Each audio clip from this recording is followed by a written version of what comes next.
እኛ ሀገር የሚመረቱ ውጭ ሀገር ኤክስፖርት የሚደረጉም የማይደረጉም ዋጋቸው በጣም ንሯል። አሁን ይሄ የመንግስት እንዝላልነት ነው። የሰው ልጅ ህይወት እየታደገ ዛሬ እሱ የቤት ኪራይ መክፈል ሲያቅተው እንደ ሌሎች ገዋን ለብሶ ሆቴል ውስጥ ገብቶ ምሳ መብላት ሲያቅተው ከዚህ በላይ እኔ ችግር አለ ብዬ መውሰድ አልችልም። ችግሩ ዘርፈ ብዙ ነው። የጤና ባለሙያዎችን ቁጭ ብሎ ማነጋገር አለበት። ማሰርም አግባብ ነው ብዬ አልወስድም። የፖለቲካ አጀንዳ ይዞ እስካልተንቀሳቀስ ድረስ ዜጋ መብት ነው። ይሄ ዓለም አቀፍ መብት ነው። ዜጎችን ማስፈራራት ወይም ካልገባ ከስራ ትባረራለህ ማለት ሌላ ችግር ነው የሚፈጥረው። መንግስት ሳይወድ በግዱ ገንዘብ ስላጣ የምዕራባውያኖችን አጀንዳ ስለተሸከመ ዶላር ሰርተው እያባሉ ነው ያሉት። የኢትዮጵያ ፖለቲካ መነሻውም መድረሻውም ሁሉም ግቡ ውልደቱ የሴራ ፖለቲካ ነው። እኔ በሰሜን ጦርነት ተሳትፌያለሁ። የተሳተፍኩትም ህወሓትና ጌታቸው ረዳን ለመደምሰስ ነበር። መንግስት ደምሰሱ ስላለ ደብረጽዮን የሆነ ጉድጓድ ውስጥ ነበር። ከጉድጓድ ውስጥ ሊወጣ አልቻለም። ጌታቸው ረዳን ለመግደል እኛ ሚሊየንስ ዶላር ወጪ አድርገናል። ግን አልገደልነው። ህወሓትንም አልገደልነው። ለፌዴራል መንግስቱ ለስልጣኑ አደጋ ከሆነ ጦርነት ሊጀመር ይችላል። ነገር ግን የትግራይ ህዝብ ይዋጋል ወይ? የኢትዮጵያ ህዝብስ ይዋጋል ወይ ካልከኝ ጦርነት የሚፈልግ አሁን የፖለቲካ ነጋዴ ብቻ ነው።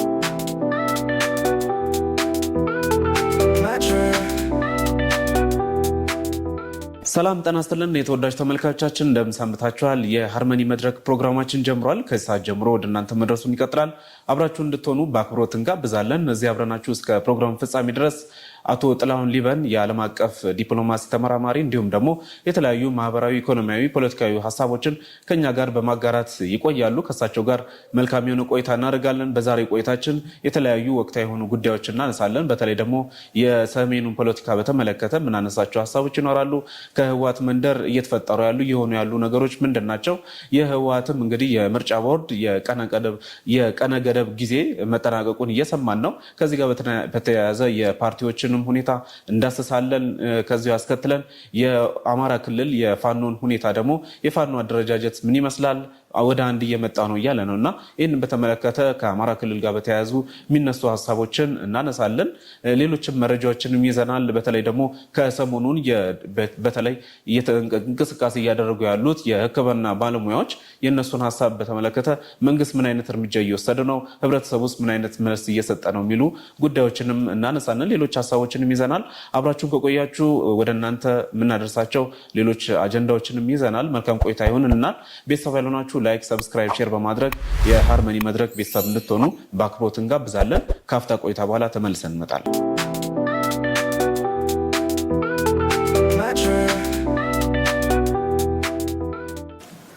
ሰላም አቶ ጥላሁን እንደምን አለ? ጤና ይስጥልን። አለን እንግዲህ እግዚአብሔር ፈቅዶ ድጋሚ ተገናኝተናል።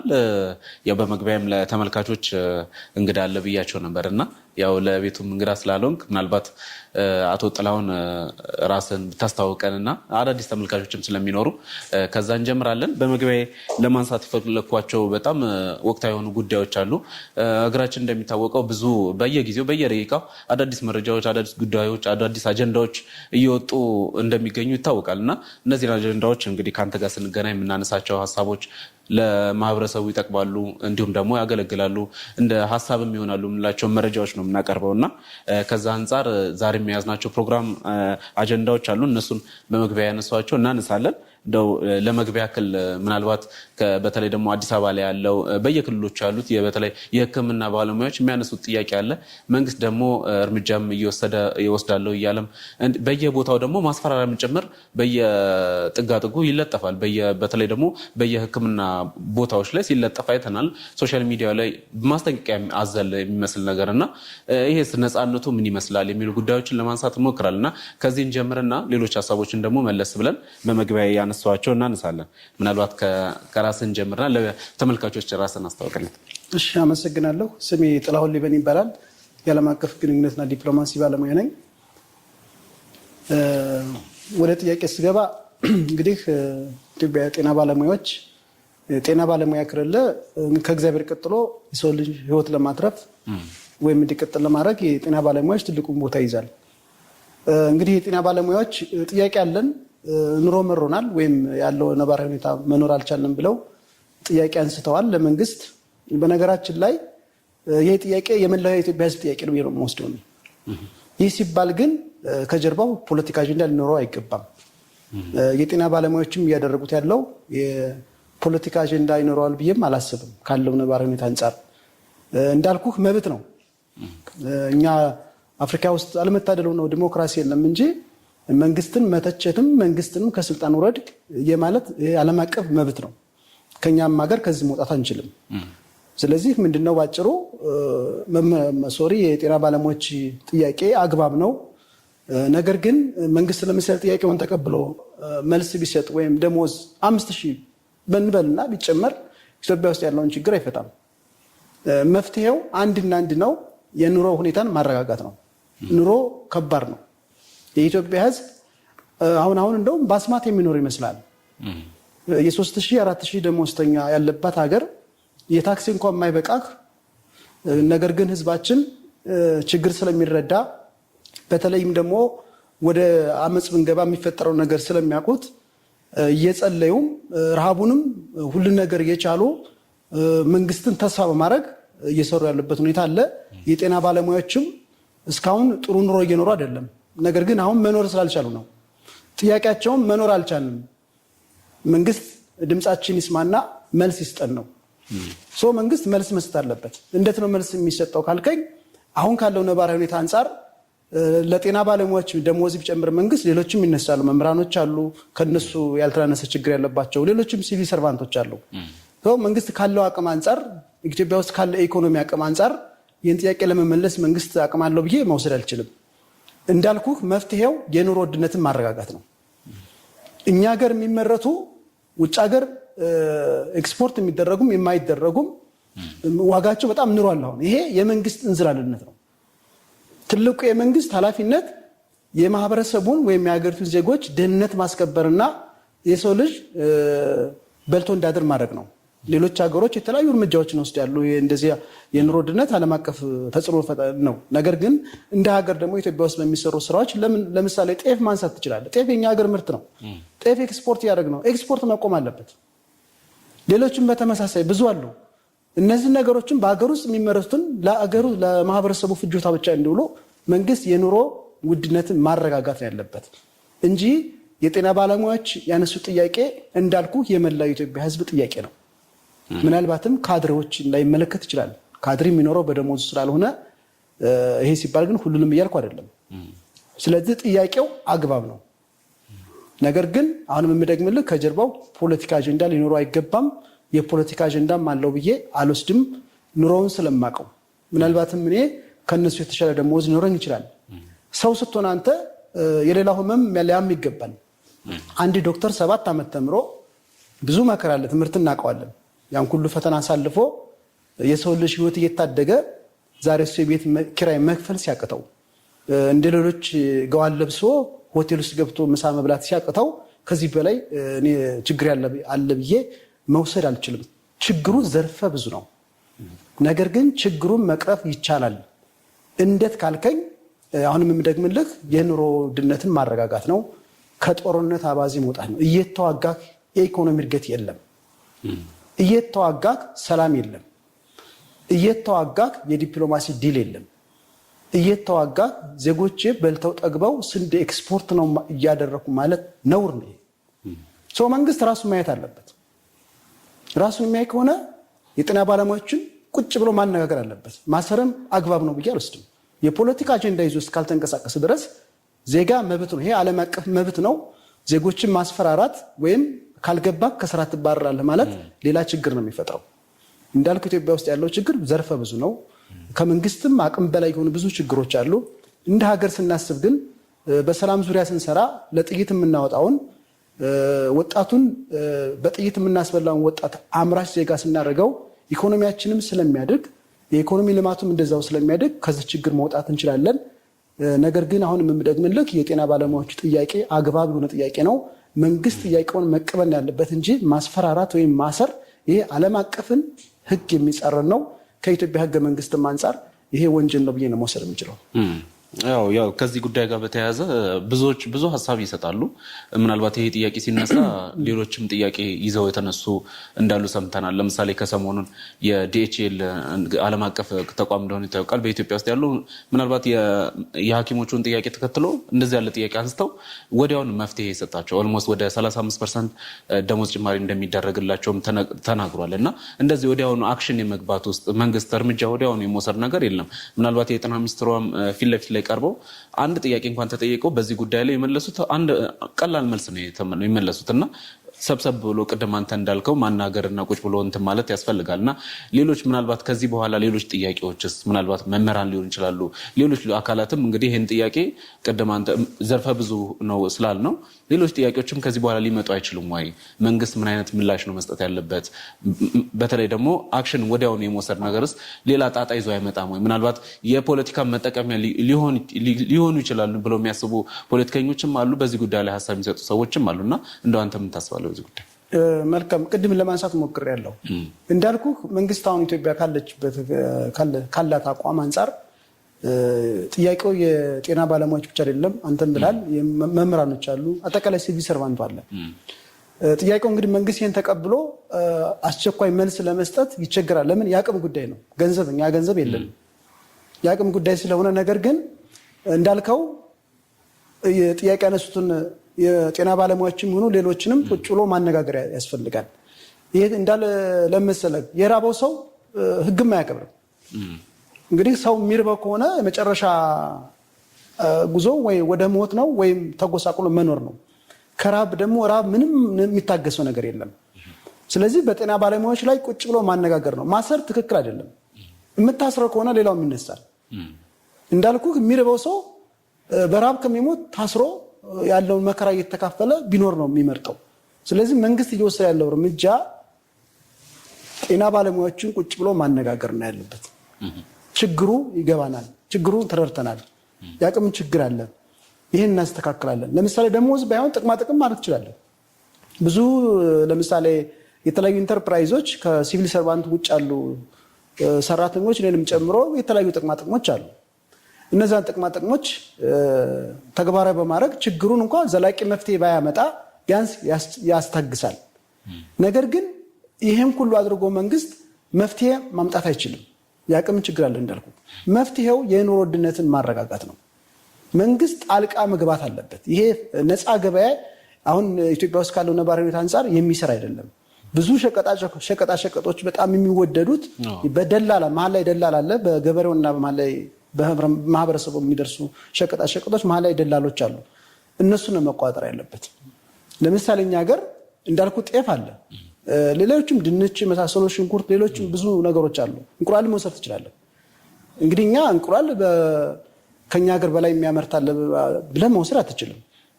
ነገር ግን አሁን እንቁላልም ኑሯል፣ ያንዳንዱ ነገር ኑሯል። ለምንድን ነው የናረው? አንደኛ ከውጭ የሚገቡ መኖች አሉ። እነዛ መኖች በጣም ተወደዋል። ዶላር ሲጨምር የማይጨምር ነገር የለም። እዚሁ ሁሉ ችግር ያስገባን የዶላር መጨመር ነው። መንግስት ሳይወድ በግዱ ገንዘብ ስላጣ የምዕራባውያኖችን አጀንዳ ስለተሸከመ ዶላር ሰርተው እያባሉ ነው ያሉት። ዶላር ጨምሮ ኑሮ ርካሽ ነው፣ ነዳጅ ርካሽ ነው የሚል የመንግስት አካል ካለ ይሄ የፖለቲካ ነጋዴ ነው። ስለዚህ ችግሩም መፍትሄውም አሁንም የምደግምልህ የኑሮ ውድነትን ማረጋጋት ነው። ጥያቄውን ቁጭ ብሎ መነጋገር ነው ከጥያቄ ካነሱት አካል ጋር። እንግዲህ ለጊዜው የጤና ባለሙያዎች ናቸው ያነሱት። አሁን መምህራኖችን በተለይ መምህራኖች ብዙ ጊዜ ያነሳሉ በሰላማዊ መንገድ። ስለዚህ ቁጭ ብሎ መነጋገር ነው። በረጅምና በአጭርና በረጅም ጊዜ የሚሰጡ መፍትሄዎች አሉ። እነሱ መንግስት ተግባራዊ ማድረግ አለበት እንጂ ራበኝ፣ ጠማኝ፣ ደሞዜ ህይወቴን ለማስቀጠል አስቻይ አይደለም፣ የቤት ኪራይ የማይከፍልልኝም የሚለውን ትውልድ የምታስረው ከሆነ ሌላውም ይነሳል። እንዳልኩህ ሰው በራብ ከሚሞት ታስሮ እየተገረፈም ቢሆን ዳቦ በልቶ ይህን ጊዜ ማሳለፍ ስለሚፈልግ መንግስት አሁን እየሄደበት ያለው የማስታገስ ስራ እኔ ትክክል ነው ብዬ አልወስድም። መልካም እንግዲህ በዚህ ጉዳይ ላይ ምናልባት በዘርፉ ላይ ያሉ በሕክምናው ላይ ያሉ እንግዲህ በጉዳዩ ላይ የሚያገባቸውን አካላት እንግዲህ ለመጋበዝና ምናልባት የእነሱንም ሀሳብ ለመስማት እንሞክራለን። ምናልባት ወደ ዛሬ ወደ ያዝነው ሌላኛው አጀንዳችን እንለፍና በተለይ ሰሞኑን ማህበራዊ ሚዲያውም እንዲሁም ደግሞ የመንግስት ሚዲያዎችም ጭምር የሚያነሱት በተለይ የአቶ ጌታቸውን በተለይ ኢንተርቪው ያደርጓቸውን የመለሷቸውን ጥያቄዎች በተመለከተ ብዙ ሀሳብ ይሰጥበታል። በህወሓት በኩል እንግዲህ የራሱ የሶሻል ሚዲያ እንግዲህ አርበኞች ወይም ደግሞ እንግዲህ ተልዕኮ ያላቸውም እነሱን ጨምሮ ብዙ ሀሳቦችን በጌታቸው ላይ ሲሰጥ እንሰማለን። የተለያዩ ፖለቲከኞችም ሀሳቦችን ሲያነሱ እናያለን እና አንዳንድ ጉዳዮችን ያነሳቸውን ጉዳዮች ምናልባት ከአንተ ጋርም ከዚህ ቀደም ያነሳናቸው ሀሳቦች ናቸው። የህወሓትን ባህሪ በተመለከተ በተለይ ያነሳናቸው በተደጋጋሚ የተነሱ አጀንዳዎችንም አንዳንዶቹን ደግሞ ያልማናቃቸውንም የገለጣቸው ጌታቸው አለ። ምናልባት እሱም በዛ ጉዳይ ላይ እንዳለበት ይታወቃል። ግን ብዙ ሀሳቦች ይሰጣሉ። ምናልባት እንዴት አገኘው ይህንን ኢንተርቪው በተመለከተ እና እንደው የህወሓትስ እንደው ሙሉ ለሙሉ የህወሓት ድብቅ ወይም ደግሞ ሌላኛው መልኩ በደንብ ተገልጧል ብለህ ታስባለህ ወይ? እንደው ከጌታቸው አንጻር ካነሳው አንጻር ማለት ነውና እንደው ይህንን ጉዳይ በደንብ ለማየት እንሞክር። እሺ መልካም አመሰግናለሁ። ጌታቸው ረዳ እንግዲህ በሁሉም የመንግስት ሚዲያ ማለት ትችላለህ በሁለት ክፍል እንግዳ ሆኖ ቀርቦ አጠቃላይ ስለ ህወሓት እንዲሁም ደግሞ በነበረው የሰሜን ጦርነት የነበሩትን ነባራዊ ሁኔታ ሲተርክ ነበር። ጌታቸው ረዳ እኔ የምወስደው ሀሜተኛ ፖለቲከኛ ነው። ሀሜትን ያወራው እንጂ ምንም ጠብ የሚል ነገር የኢትዮጵያ ህዝብ የማያውቀው ነገር አንድም ነገር ያወራው ነገር የለም። ስለ ህግ ሲያወራ ሰምቻለሁ። እሱ እንግዲህ በሰሜኑ በጊዜያዊ አስተዳደር 2 ዓመት የትግራይ ክልል ፕሬዚዳንት ነበር። ወንጀል መሆኑን ቢረዳ የትግራይ እንዳለው ጀነራሎች የሚሆኑ የትግራይ ባለስልጣኖች በትግራይ ህዝብ ላይ ወንጀል ሰርተው ከሆነ የዛን ሰዓት ሙሉ በሙሉ የመጠየቅ መብት አለው። ነገር ግን ምንም ነገር ሲያደርግ ተሸንፎ የመጣ የከሰረ ፖለቲከኛ ነው። ተሸንፎ የመጣው በህወሓት ብቻ ሳይሆን በትግራይ ህዝብም ተሸንፎ መጥቶ ታስታውስ ከሆነ በሰሜኑ ጦርነት ጫካ ውስጥ ያለ ጠቅላይ ሚኒስትሩንም ይሁን ኢትዮጵያን ምን ሲል እንደነበረ እናስታውሳለን። ያንን ስትሰርበው ወይም ስትዘልፈው ወይም እጅግ ለመናገር የሚያስቸግሩ ቃላቶች ሲጠቀም እንደነበረ አሁን የመንግስት የጠቅላይ ሚኒስትሩ አማካሪ መሆን ማለት በራሱ የከሰረ ፖለቲከኛ ነው። ስለ ትግራይ አሁንስ ማውራት አይችልም። ስለ ህወሓትም ማውራት አይችልም። ማውራት ከቻለ ደግሞ እሱም ወንጀለኛ ነው፣ እኔም ወንጀለኛ ነኝ። ሲሰርቁ ከነበረ እሱም አብሮ ሰርቋል። ተናግሯል እኮ እኛ ገንዘብ ይዘርፉ ነበር አይደል? እኛ ነበር የምንወስደው። ራሱ ወንጀለኛ እኮ ነው። ራሱን እያሸሸ ወንጀልን ወደ አንዳንድ ጀነራሎች ወይም ወደ ኤርትራ ወይም ወደ ፋኖ ሲያማክል አይቼዋለሁ። ይሄ ትክክል አይደለም። ተረት ነው ያወራው። መፍትሄም ለትግራይ አሁን ኢትዮጵያ ውስጥ ለኢትዮጵያም ይሁን ለትግራይ ህዝብ መፍትሄ የሚያመጣ ነገር አይደለም። ማን ተናገር እንዳለው አላውቅም። ያው አውርቷል። ያወራው ወሬ እንዳልኩህ ምንም ለኢትዮጵያ ለውጥ የሚያመጣ ነገር አይደለም። ለህወሓትም ለውጥ አያመጣም። ራሱን ችግር ውስጥ ነው የሚከተው። እንዳልኩህ ከስሯል። እሱ በሰሜኑ ጦርነት ስም ተሰጥቶን ሳኒታይዘር ሲባል ነበር አይደል? ዝና ነበረው። ከነዝናው እዛ ተሰውቶ ይቡን ይሻለው ነበር። ከዛ ዝና ወርዶ ከትግራይ ክልል ተባሮ ያባረሩትን ባለስልጣናቶች ዛሬ ሌቦች ነበሩ፣ ወንጀለኞች ነበሩ ማለት ይሄ አሁንም የምደግምልህ የከሰረ ፖለቲከኛ ነው። በነገራችን ላይ ጌታቸው ረዳ እያደረገ ያለው የኢትዮጵያን ፖለቲካ ካስከፈ ነው ሲተረክ የነበረው። የኢትዮጵያ ፖለቲካ መነሻውም መድረሻውም ሁሉም ግቡ ውልደቱ የሴራ ፖለቲካ ነው። ለምሳሌ ህወሓትን ላንሳልህ። የደርግ መንግስትን በጉልበት አሸንፎ ስልጣን ሲይዝ በደርግ መንግስት ላይ ዶክመንታሪ ሰራ። ብልጽግናም ህወሓትን በኢትዮጵያ ህዝብ ብርቱ ክንድ ተሸንፎ መቀሌ ሲገባ ዶክመንታሪ ሰራ። ያ ዶክመንታሪ በተለያዩ መንግስት ሚዲያዎች ሲተላለፍ ነበር። አሁንም የህወሓት ዶክመንታሪ በጌታቸው ረዳ በኩል በሁሉም የመንግስት ሚዲያዎች ተላልፏል። ነገር ግን ምንም ነገር መፍትሄ ለምሳሌ እኔ የማውቀውን የነገረኝ እኔ በሰሜን ጦርነት ተሳትፌያለሁ። የተሳተፍኩትም ህወሓትና ጌታቸው ረዳን ለመደምሰስ ነበር። መንግስት ደምስሱ ስላለ አሁን ጌታቸው ረዳ በመንግስት ሚዲያ መጥቶ ስለ ኢትዮጵያ ስለ ትግራይ ሲያወራ እኔ ምን አይነት ጭንቅላት ነው የሚኖረኝ? በሰሜኑ ጦርነት ህይወታቸው ያጡ የቆሰሉ ወገኖች ምንድነው የሚሰማቸው? አገራችን እኮ ህግ ቢኖር ጌታቸው ረዳ በመንግስት ሚዲያ ቀርቦ ሊናገር አይደለም ቃሊቲ ነበር ቤቱ። አጠቃላይ የህወሓት ክንፍ ስለሆነ እሱ ማለት ነው። እንደ ህወሓት ደግሞ ህወሓት የሚባል ፓርቲ በምድር ላይ መኖርም የለበትም።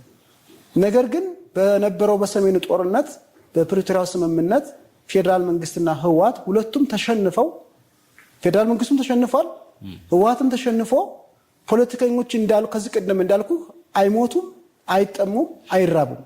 ሴራ ነው ፖለቲካው። ሰው ይገድላሉ። በጌታቸው ረዳ ምላስ ስንት የትግራይ ወጣት አልቋል።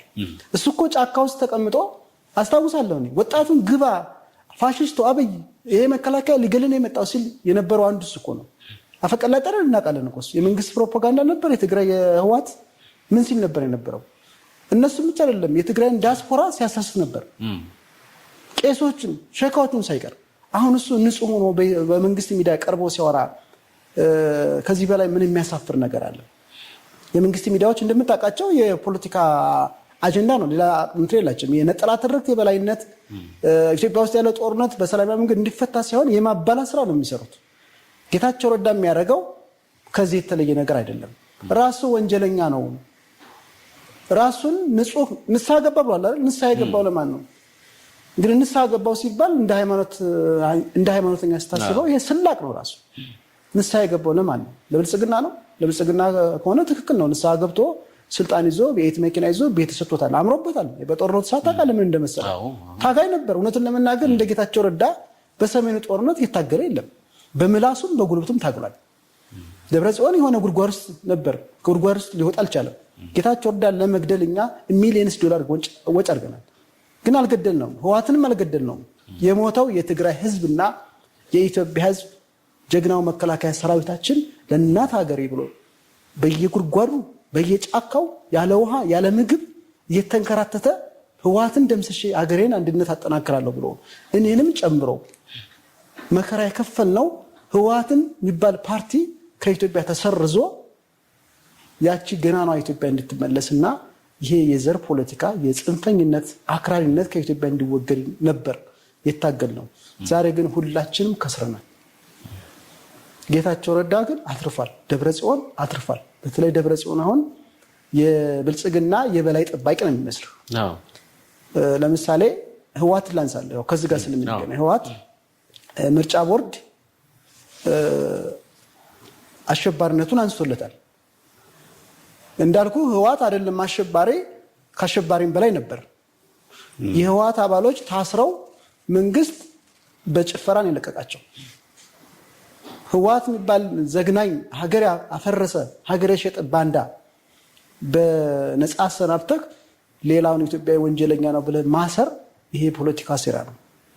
ትልቁን ወንጀለኛ እያስጨፈርክ ታች ያለውን ወንጀለኛ የምታሰቃይ ከሆነ ይሄ እንደ ሀገራችን የኢትዮጵያ ፖለቲካ አሰላለፍ ጸረ ሀገር ጸረ አንድነት መሆኑን በተግባር ያሳየን ያለው። ህወሓት አሁን ማንንም አይሰማም፣ ፌዴራል መንግስቱን አይሰማም፣ ምርጫ ቦርድንም አይሰማም። ምርጫ ቦርድ አሁን ለባለፉት 3 ወር ከማንኛውም የፖለቲካ እንቅስቃሴ ታግዶ ስብሰባ እንዲያደርግና ከዛ ደግሞ ህጋዊነቱ እንዲመለስለት ጥያቄ እንዲያቀርብ ብሎ ነበር። ማን ሰማ? ማንም አልሰማም። ዛሬ የመጨረሻው ነው። ምርጫ ቦርድ ምንም አላለም፣ መንግስትም ምንም አላለም። ህወሓት አሁንም ወይም ህዝባዊ ወያኔ ሓርነት ትግራይ አሁንም የሚፈራ ፓርቲ ነው። ጌታቸው ረዳት ሲተርክ የነበረው ወይም ሲዘባርቅ የነበረው ህወሓት ለመሰረዝ ጫፍ ላይ ደርሷል። በዛ አጋጣሚ እኔ አሁን የቅዠት ፓርቲ መሰረታለሁ ሲል ነበራል። ያንን ፓርቲ እውን አደርጋለሁ ብሎ አስቦ ሊሆንም ይችላል። ሌላም ፖለቲካ አጀንዳ ይኖረዋል። እንዳልኩ የኛ ሀገር ፖለቲካ የሴራ ፖለቲካ ነው። ምን እንደሚፈጠር አታውቅም። እንደ ሀገር ሳይሆን የመባላት ስልጣንን የማስቀጠል ወይም በሴራ ፖለቲካ ስልጣን የመያዝ አባዜ ነው ያለብን። ስለዚህ ህወሓት አሁን ምን አዲስ ነገር ይፈጠራል? ጌታቸው ረዳ ከተናገረውም ተይዞ ምን አዲስ ነገር ይፈጠራል ካልከኝ ምንም አዲስ ነገር አይፈጠርም። ብዙዎች ያው ለጦርነት እንደ መነሻ ሀሳብ ሊሆን ይችላል። መንግስትም ጌታቸውን እየተጠቀመበት ነው። እንዲሁም ደግሞ ህወሓትም እንግዲህ ከዚህ ከምርጫ ጋር በተያያዘም በአጠቃላይ ደግሞ የፕሪቶሪያውን ስምምነትን አተገባበርን በተመለከተ እንዲሁም ደግሞ በተለይ እነዚህ አወዛጋቢ የሚባሉ ቦታዎችን ወልቃይት፣ ራያን እነዚህን ጨምሮ ደግሞ የራሱንም ወታደሮችም እያንቀሳቀሰ ነው። ከኤርትራ ጋር ያለ ግንኙነትም አለና እነዚህን አንድ ላይ ታጭቀው እንደገና ለድጋሚ ሁለተኛ ዙር ጦርነት መንግስትም ሊገባበት ይችላል የሚሉ እንግዲህ ብዙ መላምት የሚሰጡ ሰዎች አሉ። ምናልባት ከዛ አንጻርስ እንዲታየዋለህ? ትክክል ነው። መንግስት ለስልጣኑ ካሰጋው ጦርነት ይገባበታል። የሰሜን ጦርነት እኮ ህወሓት መንግስትን አልሰማም ብሎ ሰራዊታችን ከጀርባ የመታው 4 ኪሎ ለመግባት ነበር። መንግስት ደግሞ 4 ኪሎ የኔ ነው አትገባም ብሎ ተዋግቶ ያለው ነባራዊ ሁኔታ የምናውቀው ነው። እንዳልኩ እኛ ኢትዮጵያኖች ከስረን ፖለቲከኞቹ አትርፈዋል። ገዢው ፓርቲን ብለው ህወሓትም አትርፈው ዛሬ አብረው እየበሉ ነው ያሉት። አይጨካከኑም። አሁን ህወሓትን ምርጫ ቦርድ ሊሰርዝ ቢልም አይጨክንም። አንደኛ ምርጫ ቦርድ ማን ነው ከጀርባው ነው የሚዘውረው? እሱ ሌላ ጥያቄ ነው።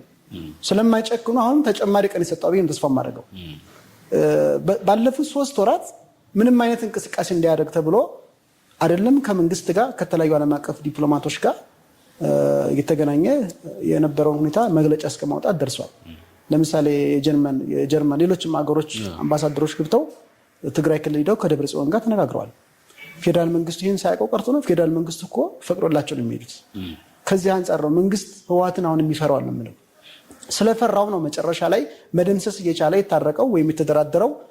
ስለፈራውና ተደራደር ተብሎ በእነ አሜሪካና በእነ ምዕራባውያኖች ዶላር በሚልኩልን ስንዴ በሚልኩልን ሀያላን ሀገሮች ተገዶ ነው መንግስት ወደ ድርድር የገባው።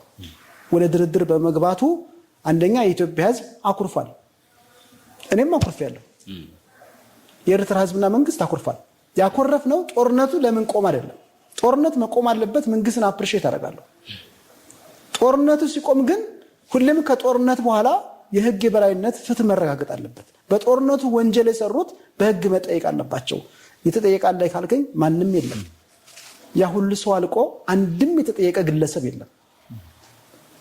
ከዚህ ቀደም ብዬ ከሆነ አላቅም አልሸባብን የመሳሰሉ አሸባሪዎች የሆነ ቦታ ቦምባ ፈንድተው 3-4 ሰው ሲሞት እኔ ነኝ ኃላፊነቱን ወሰድኩት እኔ ነኝ ያፈነዳሁት ብለው ይናገራሉ። እኛ ሀገር ያለቀውን መከላከያ ሰራዊት ያለቀውን ወጣት የተደፈሩ እናቶች እህቶችን ስማችን በዓለም አቀፍ ገናና የነበር ነው። ችግሮቻቸውን የማይፈቱ ተደባዳቢዎች ምን ብዙ ስም ተሰጥቶናል። ያ ሁሉ ፍትህ የለም። ለምንድን ነው የሆነው ካልከኝ ፖለቲከኞቹ መጨረሻ ይታረቃሉ። በእነሱ ግጭት ግን በእነሱ ጦርነት ህዝብ ያልቃል። ኢትዮጵያ ውስጥ የሆነውም ይሄ ነው። ስለዚህ ህወሓት አሁንም ተጨማሪ ቀን ይሰጣል ነው ደግሞ የምነግርህ ተጨማሪ ቀን ይሰጣል ብዬ ተስፋ አደርጋለሁ። ለምን የሀገራችን ፖለቲካ ስለማውቀው እኔም ፖለቲከኛ ስለሆንኩ ስለማውቀው ፖለቲካውን ብቻ አተንካበት እንጂ 4 ኪሎ ወይም ጦርነት ከፍታለሁ ካለ ደብረጽዮን መንግስት ይዋጋል። አይ በቃ ስልጣኔን ስጠኝ፣ ምርጫ ይራዘምልኝ፣ ህጋዊ ይሁንልኝ፣ በቃ ትግራይ ክልል ልምራ ካለ ደብረጽዮን መንግስት ሰየው በቀይ ምንጣፍ አዲስ አበባ ጠርቶ ነው ጋብዞ ነው እነ ነገር የሚያስከብርለት። ይሄ ሀቅ ነው። ግን ነገር ግን ጦርነት ቢጀመር ማን ከማን ጋር ነው የሚዋጋው? የኢትዮጵያ ህዝብ ጉልበት ያለው በጉልበቱ እንደኛ፣ ገንዘብ ያለው በገንዘቡ፣ ሃይማኖተኛው በጸሎቱ ህወሓት የሚባል ነቀርሳ ከዚህ ምድር ይጥፋልን ተብሎ ሁላችንም ታግለን እንዳልኩ ከስረናል። ስለዚህ አሁን ደብረጽዮን ከፌዴራል መንግስቱ ጋር ልዋጋ ቢል ወይም ከሌሎች ኃይሎች ጋር አንድነት መፍጠር ልዋጋ ቢል ወይም ለመዋጋት ቢፈልግ የትግራይ ህዝብ አይፈልግም። የትግራይ ህዝብ ባለፉት 27 ዓመትም ተነግዶበታል። አሁንም ጌታቸው ረዳን ጨምሮ የህወሓት መንጋዎች እየነገዱበት ነው ያለው። ህዝቡ አሁንም ችግር ላይ ነው ያለው። የትግራይ ህዝብ ስለማይወራ እኮ ነው። አሁን የኛ ሚዲያዎች እንዳልኩ የህዝብ ችግር አይወራም። የኢትዮጵያ ህዝብ ችግሩን የሚወራበት ሚዲያ የለውም። ሚዲያዎች ሙሉ በሙሉ የጽንፈኞች መናሪያ ናቸው። ከዚህ አንጻር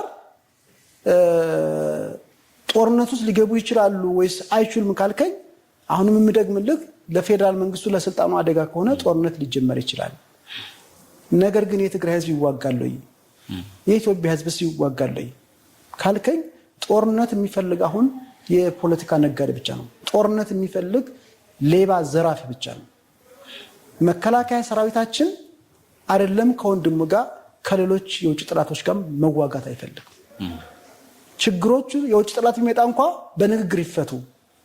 በንግግር ካልተፈቱ መከላከያ ሆንከው አገርን ከጠላት ለመጠበቅ ነው ትዋጋለህ።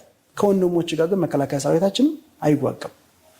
የፋኖም በለው የሸኔም በለው የሌሎችም ታጣቂዎችም ችግር ውስጥ ጦርነት ያስገባቸው የኢትዮጵያ ፖለቲካ አስተላለፍ ነው። ስለዚህ የትግራይ ህዝብ እየራበ ነው። ሰሞኑን እኮ ሰምተህ ከሆነ በሆነ ሚዲያ መቼም እንዳልከው የኛ ሚዲያዎች ስለ ኢትዮጵያ ህዝብ የሚያገባቸው ነገር የለም። እየተገደሉ እየተፈናቀሉ ሚዲያዎቹ አክቲቪስት ነዋል። የአክቲቪስት ስራ ነው የሚሰሩት፣ የፖለቲካ ስራ ነው የሚሰሩት። እየሞቱ ነው። ግን የትግራይ ህዝብ ሙቷል ተብሎ የሚያወራ ሚዲያ የለም። ዲያስፖራውን በለው አገር ውስጥም ያለው በተመሳሳይ አማራ ክልልም ብዙ ወንጀሎች እየተሰሩ ነው ያሉት። አሁን የአማራ ህዝብ በኦሮሚያ ድንበር አካባቢ በታጣቂዎች እየታገተ እየተገደለ ነው ያለው። ይሄ ባለበት ነባራዊ ሁኔታ ከመንግስት ጋር አግዞ ህወሓትን የሚዋጋ ህወሓት ራሱ አይኖርም። ነገር ግን ቁንጮ እነ ደብረጽዮን እነ ጌታቸው ረዳ ገዢው ፓርቲ ቁንጮዎቹ ገዢው ፓርቲ ስለ ሁሉንም አይደለም። የገዢው ፓርቲ ሀገራችን የሚወዱ የገዢው ፓርቲ አባላቶች አሉ። እንደ ተቋም ችግሩ ኢትዮጵያ ውስጥ እንደ ተቋም ችግር አለ ብዬ አላምንም። ችግር ያለው እንደ ግለሰብ ነው። ብልጽግና ፓርቲ ውስጥ ኢትዮጵያ ውስጥ ያለው ችግር በሰላማዊ መንገድ እንዲፈታ የሚፈልጉ በርካታ የመንግስት ባለስልጣናቶች አሉ። አንደበታቸው ግን ለሚዲያ አልታደለም። ሚዲያ ላይ ወጥተው ጦርነት ይብቃ፣ ችግሮች በሰላማዊ መንገድ ይፈቱ ቢባሉ የሚመጣው መዘዝ ስለሚያውቁት መናገር አይፈልጉም። ለመናገር ግን ፍላጎት አላቸው። ሚዲያውም አያቀርባቸው። ስለዚህ የትግራይ ህዝብ የሚያስፈልገው አሁን ምግብ ነው። ለምን በየመጠለያ ቤቱ አሁን ክረምት እየመጣ ነው፣ እየሞቱ ነው ያሉ። ሰሞኑን ሰምተህ ከሆነ ሙተዋል፣ በረሃብ ሙተዋል። ስለዚህ ይህን በረሃብ እየሞተ ያለ ማህበረሰብ ተዋጋ ብትለው ደብረጽዮን አይዋጋለትም። ግን ከደብረጽዮን ጀርባ ደግሞ የፖለቲካ አጀንዳ ያላቸው ጄኔራሎች አሉ። ጌታቸው ረዳም ተናግሯል። ታጣቂዎች አሉ። እነዚያ ታጣቂዎች ከዚህ ቀደም በሰሜን ጦርነት እንደነበረው ይበላል። አሁን እነ ደብረጽዮን ግን በሰሜን ጦርነት ጠቆሩ እንጂ ምንም አልሆነም። ጌታቸው ረዳ ገረጣ እንጂ ምንም አልሆነም። አሁን እንደምታየው እንደ ጌታቸው ረዳ ያማረበት ሰው የለም። የኛ ሀገር ፖለቲካ ባጭሩ ይሄ ማለት ነው። ጌታቸው ረዳ በሁለት ክፍል የተረከው ትረካ የኢትዮጵያን ፖለቲካ ውልደት እርገትና ግብን በተግባር ያሳየ ነው ያለው። አንተ እንዳልከው መንግስት አዞት ነው ወይስ በራሱ ፍላጎት ነው ካልከኝ የህወሓት ህጋዊነት ዛሬ ያልቃል። ምናልባትም ሌላ አጀንዳ ሊኖር ይችላል። እንግዲህ የአጀንዳ እንዳልኩ የጦርነት አባዜ ሊሆን ይችላል። ግን ጦርነት አባዜ አያዋጣንም። የአማራ ክልሉን የኦሮሚያ ክልሉን ማንሳት ትችላለህ። ተጨማሪ ሌላ ጦርነት እነ ኤርትራ አሉበት። ሌሎች ኢትዮጵያ ውስጥ ያለው ችግር ተባብሶ ኢትዮጵያ መንግስት አልባ እንድትሆንና ኢትዮጵያ ውስጥ ያለውን ማዕድናት፣ ወርቅ፣ ነዳጅ ለመበዝበዝ የሚፈልጉ ምዕራባውያን ሀገሮች አሉ። ስኬታማም ናቸው። ስራው እየተሰራ ነው ያለው፣ እየተዋጋ ነው ያለ ነው። ይህን ጦርነት ይቁም የሚልም ቢኖርም የምትናገርበት ሚዲያ የለም፣ መድረክ የለም። ከተናገርክም አሸባሪ ታሰራለህ፣ ከታገትክም ታግቻለሁ ካልክም አሸባሪ ትባላለህ። በቃ ፖለቲካችን ባጭሩ ምንድን ነው? የኢትዮጵያ ፖለቲካ የሴራ ፖለቲካ ነው፣ መገዳደል ነው፣ ሴራ ነው፣ መዝረፍ፣ አገር መዝረፍ ነው እያልን እንቀጥላለን። የጤና ባለሙያዎችን ቅድም ወደ ኋላ እንዳልመለስ እንጂ ከዚህ የመጡ ናቸው። ኢትዮጵያ ውስጥ ጦርነት የሰሜን ጦርነት ባይጀመር አሁን እኮ ችግር አይፈጠርም። ለጥይት መግዣ ያልነው ቢሊየንስ ዶላር ያለቀው ወጣት ያ ወጣት እኮ የመንግስት ሰራተኛ ነው፣ ነጋዴ ነው። ዝሮ ዝሮ ለሀገሩ ነው የሚሰራው። ነጋዴ ሲሆን የስራ እድል ይፈጥራል። ምሁር ሲሆን ለሀገሩ ብዙ ነገሮችን ያመጣል፣ ስራ ይፈጥራል። ከውጭ የምናስመጣቸው ነገሮች ሁሉ ይቀራሉ። ግን አልታደልንም። ይህ ሁሉ ሜዳ ላይ ነው የቀረው በፖለቲከኞቹ ሴራ። ፖለቲከኞቹ ግን ያው አዲስ አበባ ቁጭ ብለው ከአዲስ አበባ ውጭ ቢሆንም ባህር ዳር ወይም አዳማ ሊሆኑ ይችላሉ። በ30 በ40 ጥበቃ እየተጠበቁ የእነሱ ልጆች በመንግስት መኪና ሽርሽር እየተዝናኑ የተለያዩ ሆቴሎች። ሌላው መላው የኢትዮጵያ ህዝብ ግን የትግራይ ህዝብ ጨምሮ የአማራ ህዝብ፣ የኦሮሞ ህዝብ ያለበትን መከራ አንተና እኔ ምናልባትም እንደ ሀገር ካሰብን መላው የዓለም አቀፍ ሚዲያዎች ያውቁታል። የዓለም አቀፍ ሚዲያዎቹም ያው ይዘግባሉ። የኛ ሚዲያ ደግሞ እነሱ የዘገቡ ዞሮ ዞሮ ሚዲያ ወደ ሚዲያ ነው የሚሄደው አይደል እንዴ? የኛ ሀገር ሚዲያዎች እንዳልኩ የተደመሰሰ ፖለቲካ አራማጆች ናቸው። የነጠላ ትርክት ተራኪዎች ናቸው። ይህን ነው ማለት የምችለው። መልካም። እንግዲህ በዚህ ጉዳይ ላይ ሌሎች ሀሳቦችንም እንግዲህ ተገናኝተን የምናነሳቸው በተለይ ከህወሓት ጋር በተያያዘ የምናነሳቸው ሀሳቦች ይኖራሉ። ወደ